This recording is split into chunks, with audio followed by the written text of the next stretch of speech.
ជំរាបសួរបងប្អូនតោះរៀនខ្ញុំចេះទាំង33ពួរទាំងអស់គ្នាកក្តាមខខ្លាថខ្លាកគោ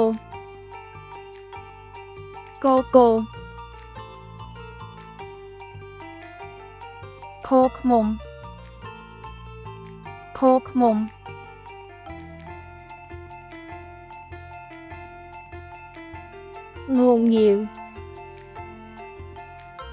ងងងាវច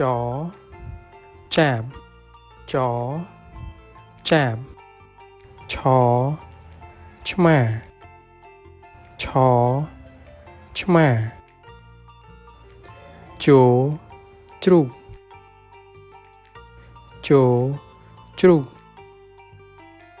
ឈឈើ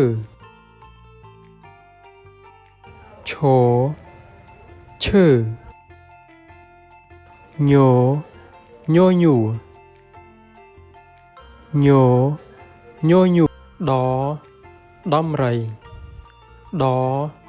ដំរីថឋានីអវកាសដូ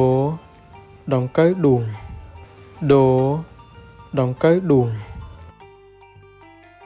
ធ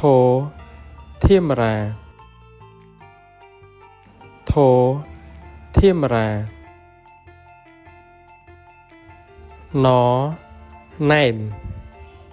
ណណែមត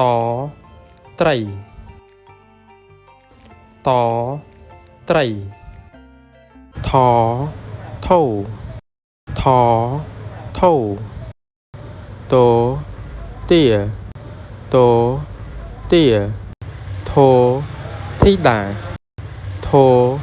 ធីតានោនាគ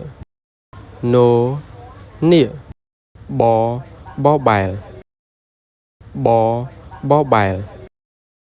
ផផ្កាពោពេផភេមន់យោយៈររុយលោលាវវ៉ែនតាសស្វាហហោហាឡឡានអអណ្ដើក ចុច Subscribe ដើម្បីទទួលមេរៀនបន្ត